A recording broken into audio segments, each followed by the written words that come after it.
are your hosts, long-time partners in slime, Adam Obscene and Mark and Mark.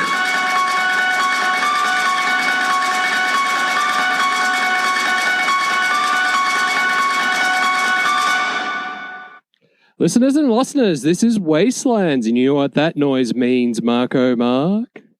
It means we're doing a Halloween episode. Yes, we are. Thank you, Mr. Carpenter, for your lovely little piano ivory twinklings, because it puts us in the mood for some Halloween.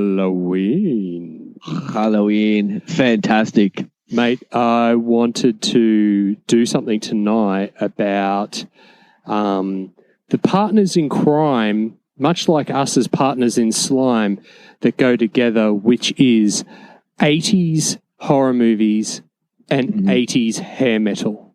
Oh, yeah. Bring it on, man.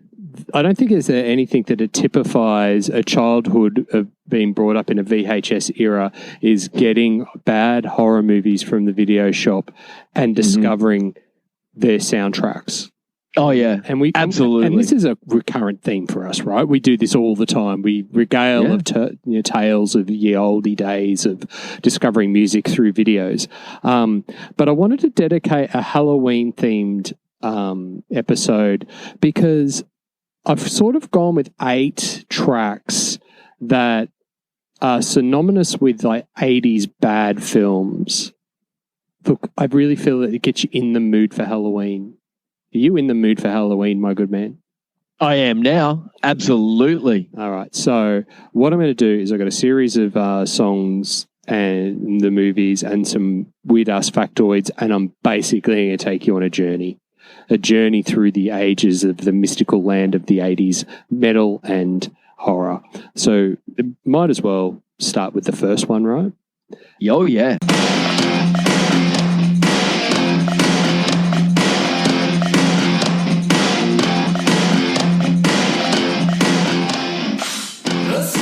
So what I'm going to do is I'm going to let this play in the background while we sort of talk over it, because like I was having a real difficult time wondering if we should play the whole track or just like bits of it and then turn it up. But so this one is, what I find is that songs get really interesting in sequels. Like it's almost like the first movie doesn't need much because it's, you know, it's new and refreshing. But when the sequel comes around, it's like the producer going, fuck, we need to do something. What do we need to do? We need to like get it a really great song. So this is Bud the Chud.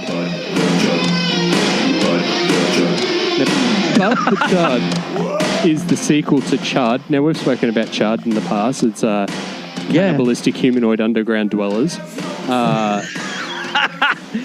So, and I'll just turn that down a little bit. So Bud the Chud is a way more campy, cheesy sequel to the original Chud, which was quite dark and scary with like humanoids living in the sewers of New York eating people.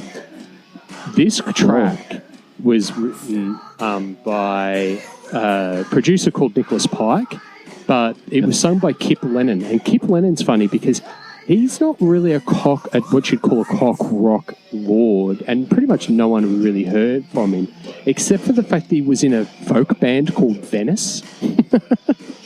What? Yeah. So the reason why I just like, so Chud, the sequel, Bud the Chud, is a military experiment to create a race of superhuman soldiers goes wrong when legions of murderous zombies are unleashed upon a suburban neighborhood. Now, if there's something that's ever going to happen, it's like a science experiment by military going wrong. Like, when is it ever going to go right, really? Well, yeah. So, it's one of those movies where somewhere there's got to be a line in there saying what could possibly go wrong. Absolutely. And I think that the producers of this, when they looked at Chud, the original, and said, let's do a sequel, probably said exactly the same thing. Yeah, for sure. And I can tell you lots went possibly wrong. Well, yeah. It's hilariously funny. This track has like, it's not what you would call a metal song, but it's like in it, you can tell it's got synth and it's got like fake bring-in guitars and a drum machine to try and capture the cock cheesiness of metal. So what I love about it, and it's a bit of an earworm, is that little bit that goes Bud the Chud, the Chud. Like, you will be chanting that on your way to work tomorrow, I guarantee, because it's... the Chud. Yeah, it's funny. Now, interesting factoid about this movie, not much more about the Kipp Lennon. Yeah, you're not going to find much about him. Even on Spotify, this isn't listed as a Kipp Lennon song. It's listed as a Nicholas Pike song. So you know how bad it is when the producer gets actually acknowledged as the artist. Oh, yeah. It's like... distance between them. Yeah. But interesting thing about this movie is that Robert Englund has a cameo in it as a trick-or-treater. So, a little bit of weird Freddy Krueger. This movie was in 1989, so it just gets sort of at the tail end of the 80s slasher stuff. So, listeners, if you want to really dig this, get into this, I've done two things for you. I've put a YouTube playlist together. And I've put a Spotify playlist together. What we're doing now is we're going to be putting this stuff up on YouTube. So if you choose to listen through YouTube, and if you're not listening through YouTube, you can go over to the Wastelands radio show channel, listen to the audio, and at the end of the audio, make it through the end, and it'll pop up with some links to the videos, which will either be the soundtracks or the movies we've spoken about. I just want to chime in. Do you know what I heard from that song, Adam? Straight away, it gave me When Doves Cry by Prince overtones. Oh, yes. I'm sure Listen back. I think someone was crying at least. It's like, it might have been the Doves. Actually, I will listen back to that because it's funny because there is some other tracks in here that sound like things, like, and I don't know. And I think that might be just a real way that they just try and hook you in, right? So sure. Now, the next one is, and I'm going through my notes here. Have you ever heard of the Sleepaway Camp series? No, I haven't. I haven't. Well, it's probably a reason. But I'm about to. Yeah, you are. So this is actually not Sleepaway Camp, the original, but Sleepaway Camp 2 from 1988, Unhappy Campers. Now... This film, Ernest Goes to Camp. Yeah, it's up there, mate. This film is actually more like a comedy. The former serial killer from the first film, Angela, is supposedly reformed and is now working at a new summer camp. But when the campers start to play up, she reverts to her previous evil ways. So don't blame her. Now, there's lots of elements of this. This film is notorious because its poster actually has a camp, sexy 80s, big hair camper girl with high-cut shorts with a backpack. In the backpack is a hockey mask, a knife glove, and a chainsaw.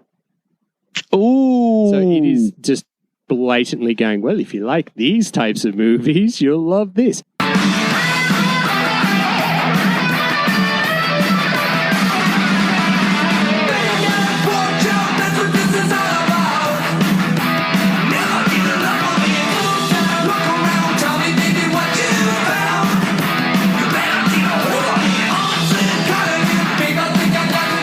That's really feeling like the 80s now, isn't it? Oh, yeah, it is. Holy smoke. So this is the Canadian super metal band Anvil and their track Straight Between the Eyes. Funny, that they turned up on this. So this actual single comes off their fourth studio album, Strength of Steel. And it was also, there's another track on this soundtrack which is Wild Eyes. What's funny is that really this track doesn't really match the movie. Right. Because this track rocks, right? It rocks. It's got, and this is typical big hair, soaring guitars, screechy vocals. Yep. So that's Anvil coming in for Sleepaway Camp 2, Unhappy Campers. Hilarious. Unhappy Campers. Break it down. All right. So the next one we're going to talk about is a film that we've spoken about before. And okay. Look, I got to say this up from the start. Wes Craven in the 80s had a boner for metal. It's like, and there's a couple of Wes Craven entries into this show. Just because it was just like he got great metal bands to supplement the soundtracks of his great fucking movies, right? But one of the really great movies that we both love is Shocker from 1989 with Hobbs. Oh, yeah, sure. So Shocker, and I think we've spoken about this before, but Shocker's like basically Wes Craven's attempt to start a new franchise because he felt that by 89, the Nightmare on Elm Street franchise was on its last legs. Yep. So this was his really all-out attempt to start up a new franchise. Didn't stick, but he did get a bit of a stellar lineup to do the soundtrack. So, there's two notable tracks on this movie that I want to talk about. One is this one. No one, Mr. Nice Guy. Oh, wow. Nice Guy. So this is Megadeth doing Alice Cooper's classic No More Mr. Nice Guy, which features on the soundtrack. Awesome. And this is actually Megadeth's fourth single of all time. So that's really cool. That is very cool. But then what's cooler is that there was this other band that did the title song to Shocker, which is these guys. Change over. Like Sana.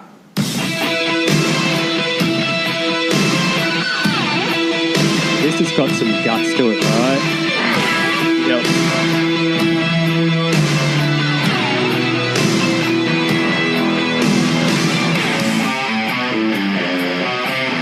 Good progression. Nice. Yeah, man. So this is a band that was put together specifically for this movie, which was called the Dudes of Wrath. So the Dudes of Wrath are effectively a mega cock rock supergroup. It's got Paul Stanley from Kiss as the lead singer. You've got Tommy Lee playing drums. You've got Alice Cooper doing writing credits and backing vocals. So this song, and it had also Desmond Child, Shocker. Funnily enough, not a shocker of a song. It's like great. Just getting lost in the shockiness. The shockiness. Absolutely. Oh, that's cool. That's a cool pedigree. So that's Shocker. You don't need to talk too much about it. If you haven't seen Shocker, just go and watch it, right? Seriously. Go and have a look. What have you been doing? Now, starting off there, keeping with the theme of sequels, Mark, you'd be familiar with Gremlins. Munchies? And you're very familiar with Munchies. But there was another wave of mean little weird puppet creatures that came out of B grade horror movies, which were quite brutal, and they used to pop up out of your toilet, and that was Ghoulies. Nice. So we're not going to talk about Ghoulies. We're going to talk about Ghoulies 2. Oh, okay. From 1988. So the Ghoulies wreak havoc in an amusement park entry of the series, disposing of those who mistake them for fairground attractions. So, Mike, you know my story about Ghoulies is that I think it was my 8th birthday. Dad had a mate and I've spoken about how he could get pirated videos from the States, and we wanted to see Goonies. Yeah. And he brought back this tape, whacked it in the video player, walked out of the room, and I had a sleepover with a bunch of mates. And he came back in about 15 minutes later, and we're all just like there, bone quiet. And it works out that this guy had given him a copy of Ghoulies. And, no. And so I swear, I didn't sit on a toilet for about 12 months after that. I used to hover over it just in case something would come up and bite me on the nuts. But that's a side note. This track is on the soundtrack of Ghoulies 2. There's the Ferris Amusement-y input. Get the tickets now. Really scary, mister. Come on in.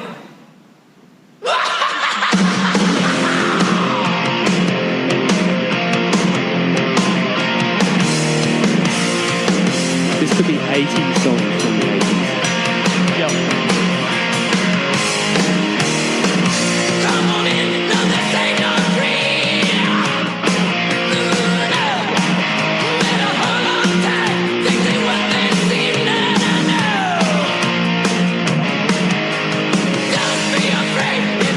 You got any? Have you got any inklings of who that might be? Not really. Is it W.A.S.P? No, it's not W.A.S.P. It is W.A.S.P, dude. You fucking nailed that. It's It's Blackie Lawless and Scream Till You Like It. Wow, I had From 1987's album. Basically, I can't believe you got that. That's hilarious. You are such a cock rock aficionado. Here we go. So this was on a single, which was with a split with their B-side was Shoot from the Hip. Now, the interesting thing about this track is that it was on full rotation for a year before Ghoulies 2 came out. So it was on MTV all through 1987 with clips of the band,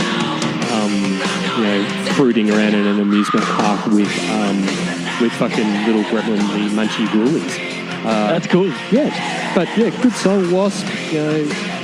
Have you seen Blackie Lawless lately? Oh no, I haven't. Just type in Blackie Lawless 2020 into YouTube, and it looks like your mum. Not your mum, but he looks like a mum. A mum. An elderly mum rocking. I don't know. It's something to behold. That's awesome. Yeah, dude looks like a yenta. He looks like a yeti. So yeah, that is Scream To You Like It by W.A.S.P. W.A.S.P, I think there's lots of rumours about W.A.S.P actually stood for. I like the one because there's always W.A. I like to think that it was We Are Satan's Puppets, but I don't know. Maybe I'm looking too much into it. Because I know for sure the Ghoulies are definitely Satan's puppets because those. So there's a little bit of a whip around for you, listeners. Hey, on fire tonight, I tell you. Okay. Oh man. So what are we going to look at next? We're going to look at. All right. So this is going to get into another bit of a Wes Craven. A bit of a Wes Craven cycle. This is from 1987. Looking at my notes. From a famous Wes Craven series. I'm going to play this track. Could be The Cure to start with, couldn't it? Absolutely. So this film, a psychiatrist familiar with the evil dream warrior helps teens in a mental asylum battle the killer who is invading their dreams. So that would be Dream Warriors, Nightmare on Elm Street. Yeah, I was going to say. Familiar theme? Probably in 1987. Freddie really nailed his one-liners in this movie. Like he really came into his own on this. Nice. So this is the title track by Dripping with Sex. This is Dokken and Dream Warriors. So Dream Warriors. I just think that's funny.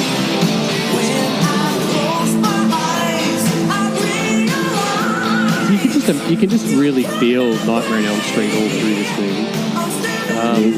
So it was released as a single. It charted number 22 on the hot mainstream rock charts in the States.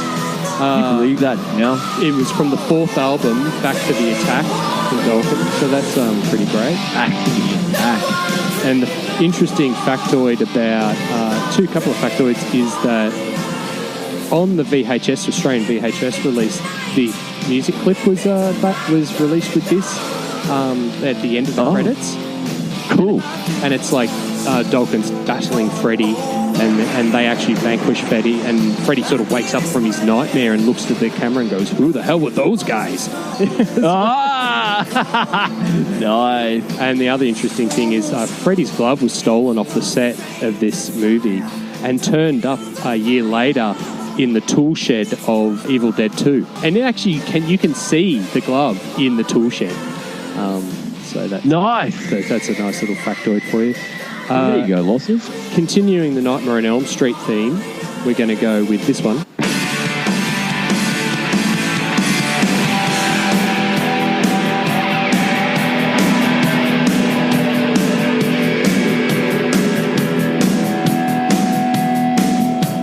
this is Bruce Dickenson from Nightmare on Elm Street 5, Green Child. Yeah, that was a great movie. So Bruce was actually asked to write a song for this track, for this movie, and they paid for the studio and the producer and everything like that. And he came up with this one, which was "Bring Your Daughter to the Slaughter," which has got a rocking chorus. Iron Maiden loved it so much. A year later, they released it. They included it into their.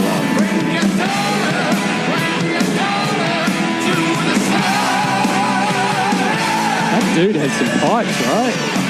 Yeah, he's got the pipes. That is hilarious. Bring your daughter to the slaughter. Yes. Oh. So it ended up Pray for the Dying. It ended up on the 8th album of Iron Maiden because they liked it so much. Interesting factoid about Nightmare on Elm Street 5 is Stephen King was offered to direct and write the film, and he said no. Wow. Yeah. He decided to do Maximum Overdrive instead. Oh, Maximum Overdrive. Now, speaking of horror movies with great soundtracks, AC/DC all the way through. Yeah. And we've spoken about that in our Pick Your Kings episode. So that is Wes Craven. So that's two, and look, there's great metal through most of Wes Craven's stuff, but, that's this. Now, this last one I want to talk about is great. It's from... Again, they're nearly all sequels. This is from a great sequels by Clive Barker. Brains has gone dead. Hang on. This is what happens when you write everything down in your book out of sequence, dude. Oh no! Clive Barker's series Hellraiser.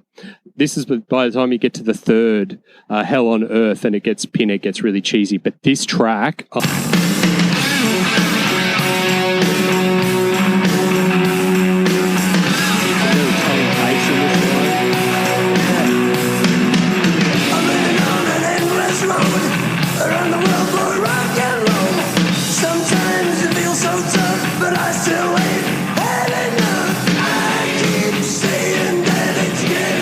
So this is by our patron saint,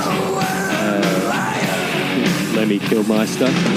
Wow. So this is a song, Hellraiser, that Lemmy helped produce and write for Ozzy. Now, Hellraiser turned up, was on Ozzy Osbourne's No More Tears album the year before, and was great. And Ozzy smashed it, like silky smooth production, Zakk Wylde guitars.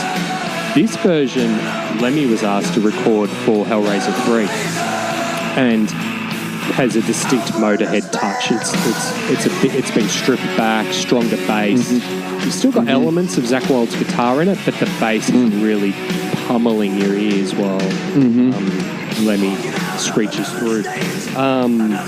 What was cool about this is that Clive Barker actually directed the film clip of this and it features Lemmy playing cards with Pinhead.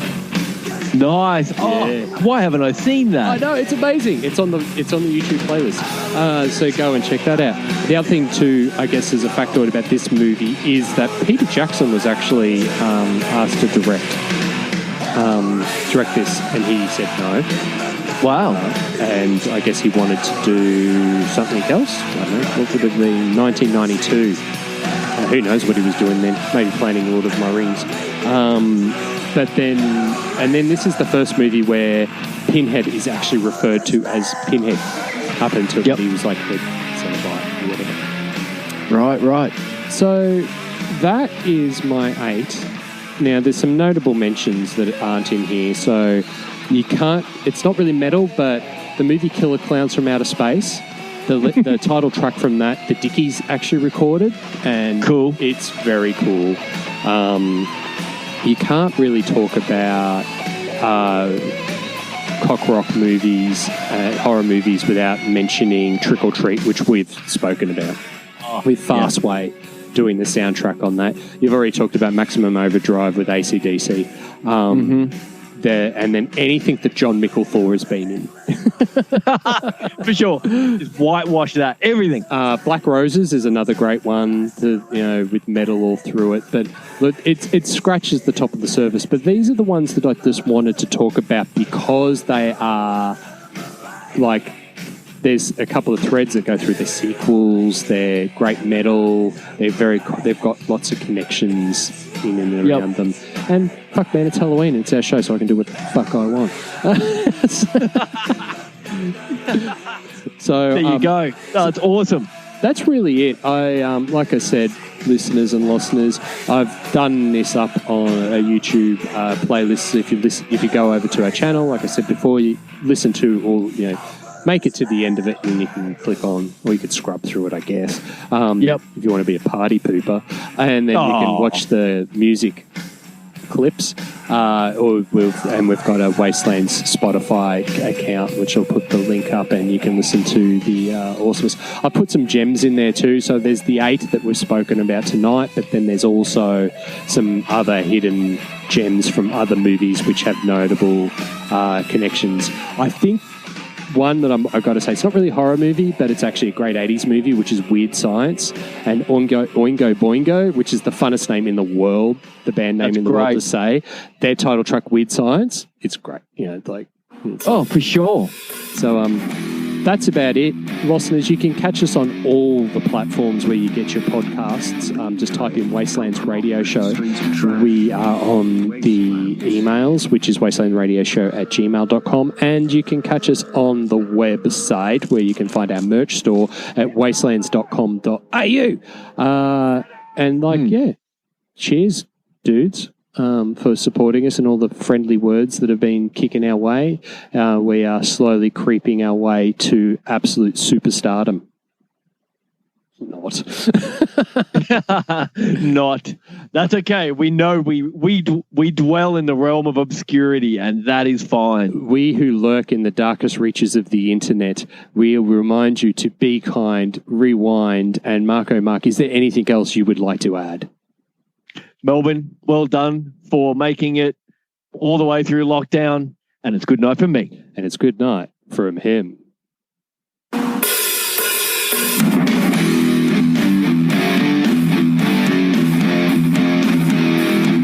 B-grade, punk rock, street trash, Wastelands.